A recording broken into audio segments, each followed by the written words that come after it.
अस्सलाम वालेकुम everyone, welcome back to basic to pro academy. आज हम हाजिर हैं एक और नए लेक्चर के साथ।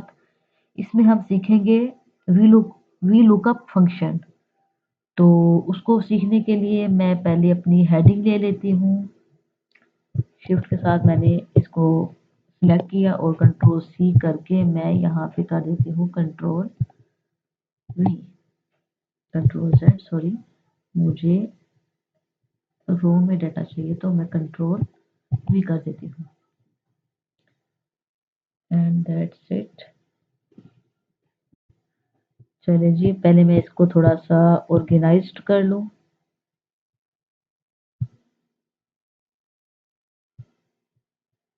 Control Z, control Z, control Z मैंने लिया और इसको मैं कंट्रोल वी, एक में थोड़ा सा मिस्टेक हो रही है मुझसे। Control Z, control Z, control Z, चलिए स्किप। हाँ जी, तो ये मैंने ले लिया। मैंने अपनी हेडिंग जो है वो यहाँ पे ले ली। अब मैं कहती हूँ कि मैं समझाने के लिए वी लुकअप फंक्शन समझाने के लिए यूज़ कहाँ होता है।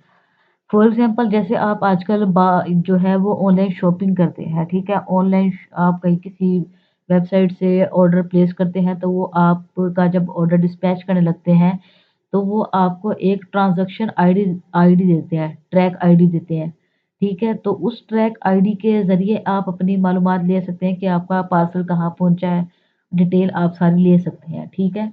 तो उस इस तरह के कामों के लिए यानी कि आपको एक स्पेसिफिक ट्रैकिंग आईडी दी जाती है जो आपकी ही होती है, ठीक है। तो इसी तरह से हमारे इस डाटा में हमारे एम्प्लॉय आईडी जो है वो डिफरेंट होगी, सही। तो मैं ले लेती हूँ मैं अपनी पहली एम्प्लॉय आईडी ले लेती हूँ, E101, ठीक है।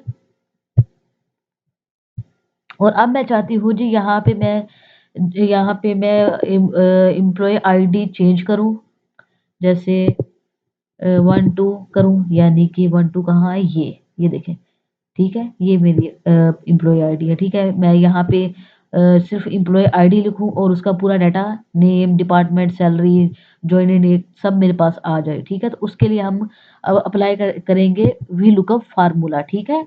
तो इक्वल टू वी लुकअप मैं फॉर्मूला ले रही हूँ और जी मैं कहती हूँ इस सेल को फाउंड करें, ठीक है। इस सेल को सर्च करना है इस डाटा में, ठीक है। मैंने शिफ्ट के साथ पहले रो सिलेक्ट की और कंट्रोल शिफ्ट डाउन एरो की के साथ सारा डाटा सिलेक्ट कर लिया है, ठीक है। मैं कह रही हूँ इस सेल को फाउंड करें, इस आईडी को फाउंड करें पूरे डाटा में, ठीक है। और इसमें से हमें क्या जानना है, हमें जानना है एम्प्लॉय नेम, ठीक है। यहाँ पे क्या नेम आ रहा है तो यहाँ पे एम्प्लॉय का नेम आना चाहिए, ठीक है। अब ये देखिए यहाँ पे कॉलम ए है, column B, column C, column D, column E, ठीक है। तो यहाँ पे बी को हम 2 कहेंगे, एक, दो, तीन, चार, पाँच, इसको इस तरह से काउंट करेंगे फार्मूला के लिए, ठीक है। तो बी को हम 2 बोलेंगे, 2, ठीक है। 2 में ढूंढे, ठीक है। और उसके बाद मैं कहती हूँ नेम सेल 2 को सर्च करना है आपने। और अब मैं आगे फार्मूला क्लोज करने के लिए फॉल्स लिख सकती हूँ, फॉल्स लिखूंगी तब भी रिजल्ट 0 आएगा एंड में, ठीक है। और अगर मैं 0 लिखूं तो भी 0 ही आएगा और मैं कर देती हूँ जी एंटर, ठीक है। अब ये देखें मैंने फार्मूला लगाया तो इसमें जो है मेरे ये एम्प्लॉय नेम वाले सेल में मैंने किसका एम्प्लॉय आईडी क्या लिखी है, 112। और 112 पर किसका नेम आ रहा है, ये देखें, मैं बोल्ड करके आपको दिखाती हूँ जी। ये देखें किसका नेम आ रहा है, मैविश का, ठीक है। और मुझे अब इसका डिपार्टमेंट भी जानना है और सैलरी भी जाननी है और ज्वाइनिंग डेट भी जाननी है। तो क्या करें, फिल डाउन कर दें, फिल डाउन करके देख लेते हैं। ना ना, देखें फिल डाउन किया तो इसमें पहले हम क्या करते थे, फार्मूला एक सेल में फार्मूला लिखते थे, उसको फिल डाउन करते थे तो वो सब सारे डाटा पे अप्लाई हो जाता था। देखिए यहाँ पे थोड़ा सा डिफरेंट है। अच्छा, क्यों फिल ये जी नॉट अवेलेबल बता रहा है, क्योंकि हमने हमने इसको स्पेसिफिक डाटा भी हमने इसको लिया, ठीक है ना। अच्छा, अब कुछ करते ये है कि पहले मैं जरा इसको हटा दूं, कंट्रोल Z, चले जी। हम कर लेते हैं अपने डाटा को लॉक, ठीक है। F4 करके मैंने इसे लॉक कर दिया और इसको भी सिलेक्ट करके मैं कर देती हूँ F4 लॉक कर देती हूँ और इस फार्मूला को भी मैं कर देती हूँ जी F4 से लॉक, ठीक है। और अब मैं एंटर करती हूँ मैविश, ठीक है। अब मैंने इस फार्मूला को लॉक कर दिया, तब देखिए क्या आता है, मैविश मैविश मैविश, सिर्फ नेम आ रहा है। क्यों? क्योंकि देखें डिपार्टमेंट तो सी में है। अब यहाँ पे जरा गौर कीजिएगा, ये देखें मैंने क्या कहा था, इसको सर्च करें, इस डाटा में फुल डाटा को मैंने सिलेक्ट किया, इस पूरे डाटा में सिलेक्ट करें और इसका मुझे क्या जानना था, एम्प्लॉय आईडी मेरे पास है, मैंने क्या जानना था, नेम। नेम किस पे आ रहा है, बी पे, बी को हम क्या कहेंगे, 2, ठीक है। और अब डिपार्टमेंट मुझे जानना, नीचे है डिपार्टमेंट, डिपार्टमेंट में मैविश नहीं आना चाहिए, डिपार्टमेंट में उसका जो है वो जो डिपार्टमेंट में वो है वो सर्च होना चाहिए, वो सेल्स हो, एचआर हो या मार्केटिंग हो, जो भी हो, ठीक है। तो हमने ये बी कॉलम ना, इसको हमने यहाँ पे बी लिखा था, ठीक है। अब यहाँ पे देखें मुझे इसका डिपार्टमेंट जानना है, तो मैं डिपार्टमेंट की जगह आके यहाँ पे डिपार्टमेंट ये है सी पे ना, तो मैं यहाँ पे 3 कर देती हूँ और एंटर कर देती हूँ, वो मुझे बता देगा जी एचआर इसका डिपार्टमेंट है। और यहाँ पे आके और मैं यहाँ पे आकर इसका जी 3 था और सैलरी वाला का जो है वो है डी, ये देखो डी, तो हम इसे क्या बोलेंगे, 1 2 3 और डी को बोलेंगे 4। मैं कर देती हूँ 4 और एंटर, ठीक है। और यहाँ पे अगर ज्वाइनिंग डेट जाननी है तो मुझे यहाँ पर आके कर देना है जी से 1 2 3 4 5, 1 2 3 4 5, इसको हम कर देंगे 5 और कर देंगे एंटर। तो this is not right way, ये एक प्रोफेशनल वे नहीं है। तो अब हमें क्या करना है, अब मैं आपको एक और चीज समझाती हूँ। ऐसे तो फिर हमें हमें फार्मूला फिल डाउन करने का कोई फायदा नहीं हुआ, हमें बार बार मैनुअल उसे सेट करना पड़ेगा, ये तो ठीक नहीं है। तो क्या करते हैं, तो करते ये हैं कि इसको सबको सिलेक्ट करते हैं और करते हैं यहाँ से, मैं सिलेक्ट करती हूँ और कर देती हूँ डिलीट, ठीक है। अब समझने वाली बात देखते हैं। आप अपनी ये जो पूरी जो शीट है एक्सेल शीट में किसी भी सेल में चले जाएं, किसी भी सेल पे, किसी भी कहीं भी 400-500 पीछे सेल चले जाएं, आप किसी भी सेल में चले जाएं और वहां पे आप रो का फार्मूला लिखें, रो, ठीक है। रो का फार्मूला लिखें और ब्रैकेट क्लोज कर दें और एंटर करें। वो आपको बताएगा जी आप किस रो में हो। क्या कह रहा है, 8 रो है ये, देखिए ये 8 ही है क्या, जी बिल्कुल ये 8 ही रो है, ठीक है। तो हमने यहाँ पे इस फार्मूला में रो को भी एंटर करना है, समझ आ रही है बात की, हमने इसमें रो को भी एंटर करना है। तो क्या करेंगे, इस फार्मूला के बाद हम जी यहाँ पे रो का फार्मूला ले लेते हैं और ओके, ठीक है। यहाँ से 2 को हटा के हम कर देते हैं ब्रैकेट क्लोज और कर देते हैं एंटर। अब देखें, अब हमारे पास, अब मैं इसको फिल डाउन करती हूँ, अब मैं इसे फिल डाउन करती हूँ तो ये बिल्कुल सही व्यू आ रहा है, ठीक है। अच्छा, इसको थोड़ा सा सेट करना पड़ेगा, इसमें आके इसको कोर्स करना पड़ेगा डेट। अच्छा, डेट यहाँ पे सेट क्यों नहीं आ रही थी, क्योंकि यहाँ पे मैंने रो के बाद क्लोज करनी है और -1 कर देना है हमने इसे, ठीक है। और फिर कर देना एंटर। अब हम जो भी अपनी एम्प्लॉय आईडी लिखेंगे, यहाँ पे मैं लिख लेती हूँ जी 105 लिखती हूँ और एंटर करती हूँ। तो अब ये देखें कि मेरे पास एग्जैक्ट डेटा आ रहा है, 105 वाली मैं हाईलाइट करके आपको दिखा देती हूँ ये, और इसको मैं कर देती हूँ बोल्ड, ठीक है। ये देखिए, हाँ जी, मेरी एम्प्लॉय आईडी है 105, नाम क्या है जी, बिलाल शाह, डिपार्टमेंट उसका आईटी, 70,000 उसकी पे है जी, और ज्वाइनिंग डेट उसकी ये है। मैं अब यहाँ पे अपनी एम्प्लॉय आईडी कोई भी चेंज कर लेती हूँ, मैं लिख लेती हूँ जी 20, 120 अगर हुई तो आ जाएगी, हाँ जी 120 है, ये देखें ये 120, यहाँ पे देखें मरियम है सेल्स डिपार्टमेंट है उसका, और 5300 उसकी वो है सैलरी। ये देखें सारा डाटा आ रहा है, ठीक है। तो ये होता है वी लुकअप फार्मूला।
सारा डाटा आ रहा है, ठीक है। तो ये होता है वी लुकअप फार्मूला।